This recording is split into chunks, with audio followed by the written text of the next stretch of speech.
नमस्कार विद्यार्थी मित्रों। विषय हिंदी लोकवाणी, कक्षा 10वीं इकाई पहली सोंधी सुगंध, रचनाकार डॉक्टर कृपाशंकर शर्मा जी द्वारा रचित पद्य पंक्तियों के बारे में जानकारी प्राप्त करते हैं।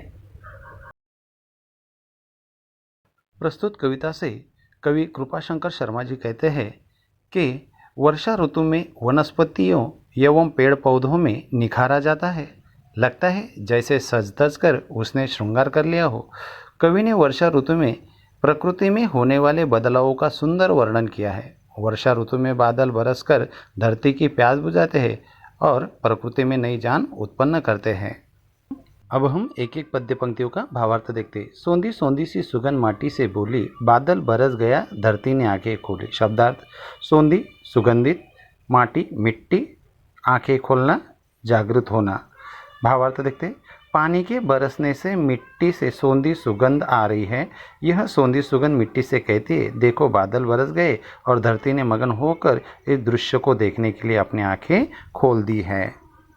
इन पद्य पंक्तियों का भावार्थ देखते। चारों ओर हुई हरियाली कहे मयूरा, सदियों का जो सपना है हो जाए पूरा। एक यहाँ पर नहीं अकेला होगी टोली, सोंधी सोंधी सी सुगंध माटी से बोली। टोली झुंड, मयूरा मोर। भावार्थ देखते। मोर कहता है कि सदियों से चला आ रहा आनंद मनाने और मस्ती से नृत्य करने का उसका सपना अब वर्षा काल में पूरा हो जाएगा। अब वह अकेला नहीं रहेगा, उसकी पूरी टोली अब यहाँ जुटेगी। वर्षा ऋतु में सोंधी सोंधी सी सुगंध मिट्टी से ये बात करती है। कवि इन पंक्तियों द्वारा में क्या कहते हैं? बाग बगीचे ताल तलैया सब मुस्काए, झूम झूम कर मस्ती में तरु गीत सुनाए। मस्त पवन ने अब खोली है अपनी झोली, सोंधी सोंधी सी सुगंध माटी से बोली। तलैया छोटा तालाब, तरु वृक्ष। अब देखते हैं इसका भावार्थ। वर्षा की फुहारों से बाग बगीचे के वृक्ष प्रफुल्लित हो गए हैं। तालाब और छोटी छोटी तलैया पानी से लबालब भरकर प्रसन्न दिखाई दे रही है। बगीचे के वृक्ष हवा के झोंकों से मस्ती में भरे हुए गुनगुनाते और गाते हुए लगते हैं। लगता है हवा मस्ती में आकर अपना दिल खोलकर बह रही है। वर्षा ऋतु में सोंधी सोंधी सी सुगंध मिट्टी से ये बातें करती है। अब देखते ये पद्य पंक्तियाँ। सागर का जो था मनसूबा सफल हो गया, खुशियों की दुनिया में आकर स्वयं खो गया।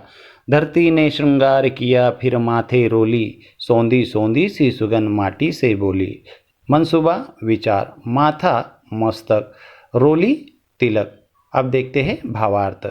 सोंधी सुगंध मिट्टी से ये कहती है कि सागर का जो इरादा था वह वर्षा के आने से पूरा हो गया है। वह भी अब पानी से भर गया है और बहुत प्रसन्न है। वह जैसे खुशियों की दुनिया में खो गया है। एक के बाद एक उठती गिरती सुंदर एवं बड़ी लहरों से वह अपनी इस खुशी को दिखा रहा है। ऐसा लगता है कि धरती ने भी वर्षा के आने की खुशी में श्रृंगार कर हरियाली व लालिमा से युक्त एक अलग रूप धारण कर लिया हो। अब देखते हैं यह पद्य पंक्तियाँ।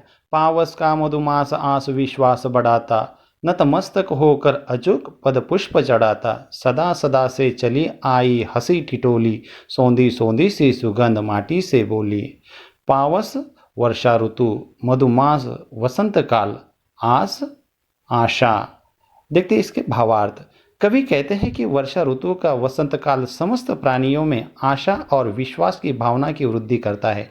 ऐसा लगता है जैसे वर्षा ऋतु सदा से सिर झुकाकर पृथ्वी माता के चरणों में वर्षा का जल रूपी पुष्प अर्पित कर रही हो। यह प्रथा युगों युगों से इसी तरह हंसी खुशी चलती आई है। वर्षा ऋतु में सोंधी सोंधी सी सुगंध मिट्टी से यह बात कहती है। इस प्रकार कवि यह संदेश देते हैं।